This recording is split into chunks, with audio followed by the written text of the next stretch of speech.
नमस्कार दर्शकों, स्वागत है आपका हमारे चैनल एस्ट्रो सारथी में, जहां हम ग्रहों की चाल, भाग्य के संकेत और समय के रहस्य को सीधे ज्योतिष की दृष्टि से समझने की कोशिश करते हैं, और वह भी बिल्कुल सरल और साधारण सी भाषा में। मैं आचार्य शिवी आप सभी का हार्दिक अभिनंदन करती हूँ। दर्शकों, आज के इस वीडियो में हम बात करने जा रहे हैं एक नवरात्रि की। जी हाँ, एक नवरात्रि जो कि शोर शराबे, ढोल नगाड़ों और सार्वजनिक उत्सवों से दूर मौन, साधना और आत्मशुद्धि की नवरात्रि है। आज के इस वीडियो में हम आपको इस गुप्त नवरात्रि के बारे में बताएंगे।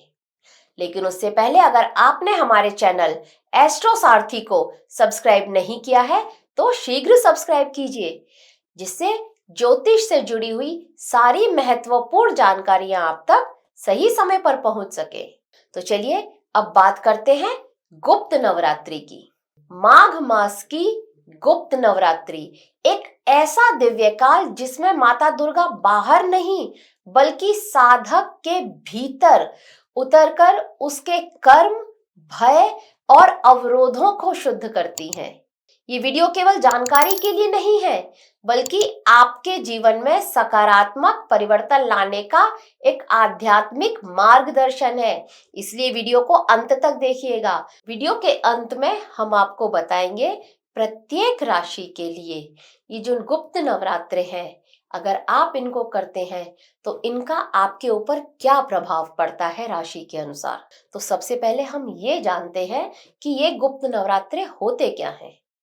देखिए, जो देवी भागवत पुराण है ना हमारा, उसके अनुसार वर्ष में 4 नवरात्रियां आती हैं। चैत्र की, अश्विन की, माघ की और आषाढ़ की।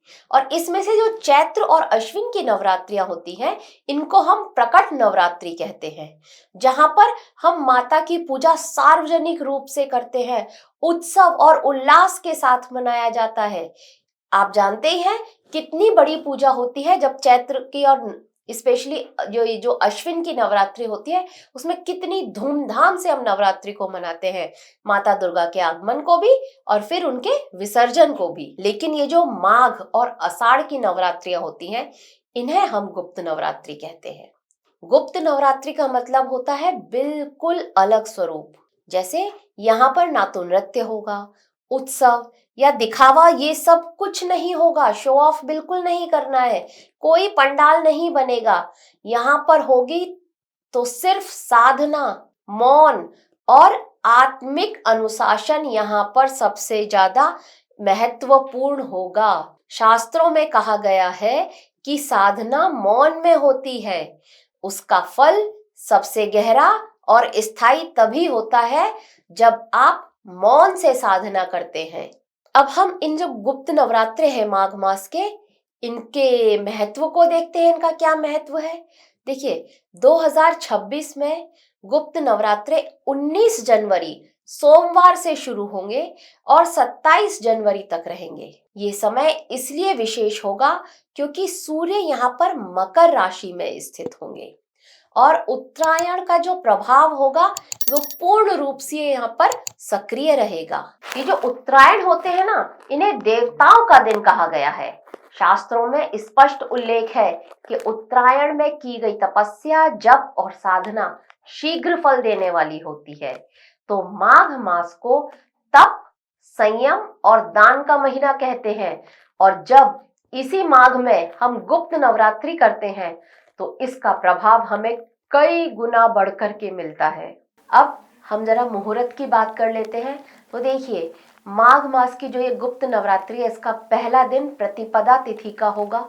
जैसे हमारी जो प्रकट नवरात्रि होती है उनका होता है, सेम उसी तरह से ही इस दिन हम घट स्थापना करेंगे, माता शैलपुत्री की पूजा का विधान करेंगे।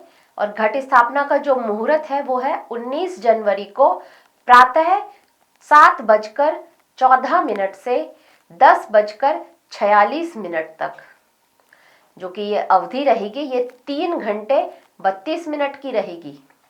और जो अभिजीत मुहूर्त रहेगा, अगर आप सुबह घट स्थापना नहीं कर पाते हैं तो आप अभिजीत मुहूर्त में भी घट स्थापना कर सकते हैं। तो अभिजीत मुहूर्त का समय रहेगा 12:11 से लेकर के 12:53 तक। इसमें हम कलश की स्थापना भी करते हैं, घट स्थापना करते हैं। तो जो ये घट है ना, ये कलश की जिसकी हम स्थापना करते हैं, ये कलश ब्रह्मांडीय ऊर्जा का प्रतीक माना जाता है। इसमें हम अक्षत, जल, रोली, चंदन, सुपारी, दुर्वा और आम के पत्ते डालकर नवग्रहों और देवी शक्ति का आवाहन किया जाता है।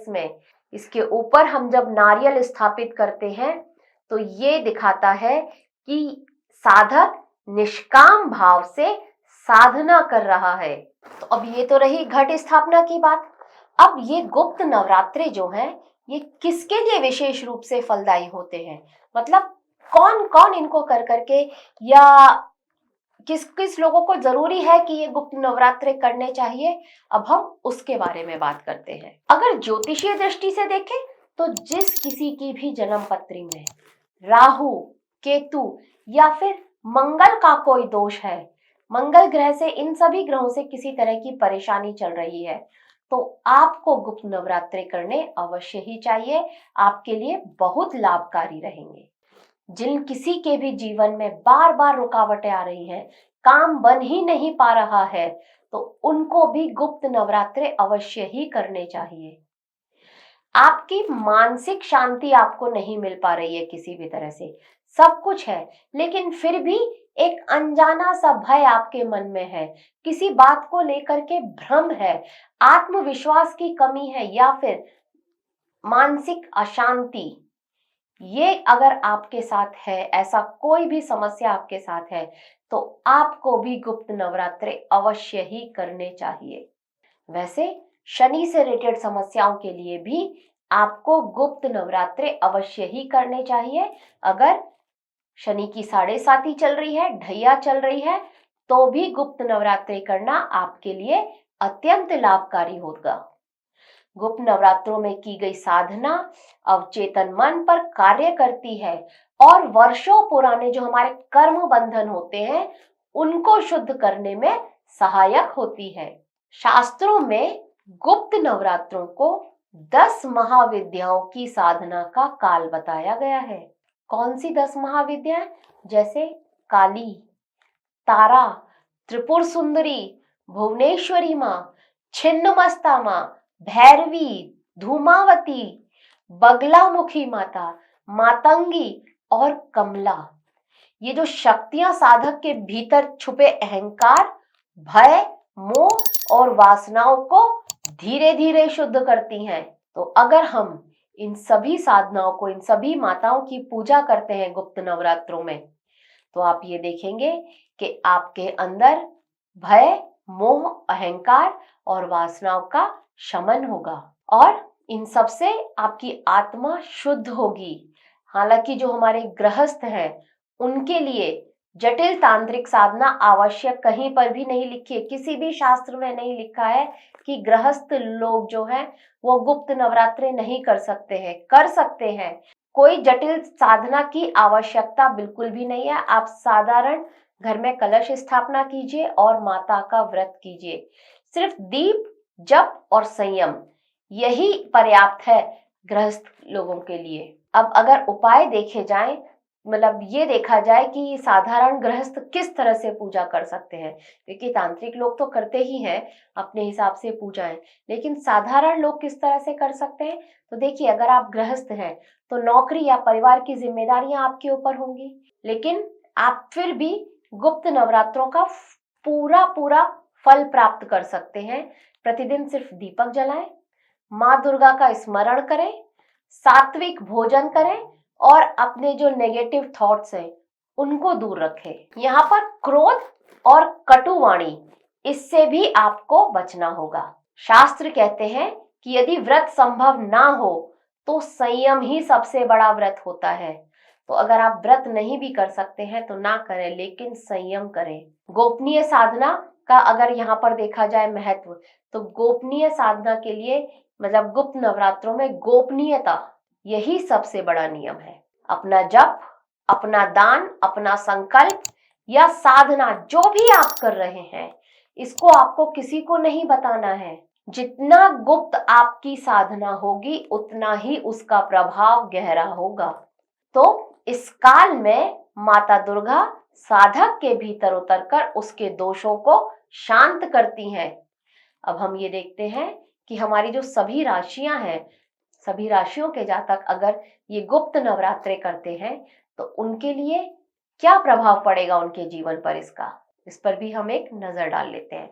तो देखिए, जो गोचर के हिसाब से, ग्रहों की स्थिति के हिसाब से और वैदिक ज्योतिष के हिसाब से अगर मेष राशि वाले ये गुप्त नवरात्रे करते हैं तो उनके अंदर आत्मबल की वृद्धि होगी, साहस की वृद्धि होगी उनके अंदर। और अगर वृषभ राशि वाले ये गुप्त नवरात्रे करते हैं तो उनके जीवन में धन और स्थिरता, इन दोनों की वृद्धि होगी।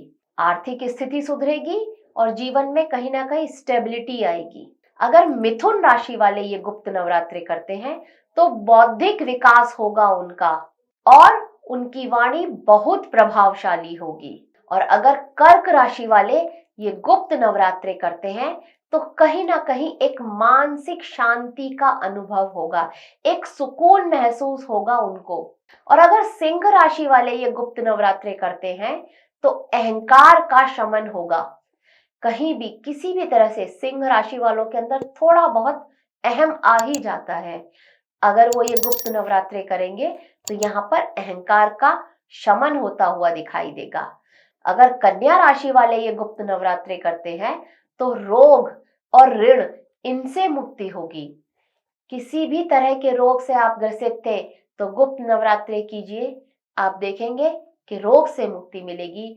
और ऋण, कहीं ना कहीं से ऋण चुकाने का कोई ना कोई साधन अवश्य ही बना देंगी माता रानी आपके लिए। तुला राशि वाले अगर ये गुप्त नवरात्रे करते हैं तो उनके संबंधों में अगर किसी भी तरह का उतार चढ़ाव आ रहे थे, संबंध अगर ठीक से नहीं रह पा रहे थे, कोई भी रिश्ते में कहीं भी कोई कमियां आ रही थी, तो यहाँ पर आप ये महसूस करेंगे कि ये गुप्त नवरात्रे करने से रिश्तों में संतुलन आ रहा है, बैलेंस आ रहा है, आप अपने रिश्तों को ठीक से निभा पा रहे हैं, इस तरह की स्थिति आपके साथ बनेगी। और अगर वृश्चिक राशि वाले ये गुप्त नवरात्रे करते हैं तो उनके अंदर एक आत्म परिवर्तन वो महसूस करेंगे। वहीं अगर धनु राशि वाले, अगर आप कैसे भी गुरु की कृपा पाना चाहते थे, कोई गुरु ढूंढ रहे थे, नहीं मिल पा रहा था, तो अगर आप ये गुप्त नवरात्रे करते हैं तो गुरु की एक विशेष कृपा आपके ऊपर होगी। अगर मकर राशि वालों की बात करी जाए तो मकर राशि के लिए गुप्त नवरात्रे करने से कर्म शुद्धि होगी, अच्छे कर्म होंगे, सत्कर्म होंगे और उनका अच्छा ही परिणाम प्राप्त होगा। और वहीं कुंभ राशि वाले अगर ये नवरात्रे करते हैं तो मानसिक द्वंद्व उनके अंदर जो चल रहा था वो शांत होगा। किसी भी तरह के ऐसे द्वंद्व में आप पड़े हुए थे मन से, जो जिससे आप बाहर नहीं निकल पा रहे थे, आपको कोई सॉल्यूशन नहीं मिल पा रहा था, तो अब ये गुप्त नवरात्रे कीजिए, सॉल्यूशन आपके सामने ही होगा। और वहीं मीन राशि वालों के लिए भक्ति और मोक्ष का भाव जागेगा ये गुप्त नवरात्रे करने से। तो दर्शकों, ये गुप्त नवरात्रे हमें सिखाते हैं कि सच्ची भक्ति दिखावे में नहीं बल्कि मौन, समर्पण और आत्मशुद्धि में होती है। जो साधक इस काल को साधना का अवसर मानकर अपनाता है, उसके जीवन में माता दुर्गा की कृपा अदृश्य रूप से लेकिन अत्यंत प्रभावशाली रूप में प्रकट होती है। तो दर्शकों, यह था गुप्त नवरात्रे पर एक छोटी सी जानकारी हमारी तरफ से आप सभी के लिए। आशा करते हैं आपको हमारे द्वारा दी गई ये जानकारी अच्छी लगी होगी। अगर अच्छी लगी हो तो हमारे वीडियो को लाइक करें, शेयर करें और हमारे चैनल एस्ट्रो सारथी को सब्सक्राइब करें। जय माता दी।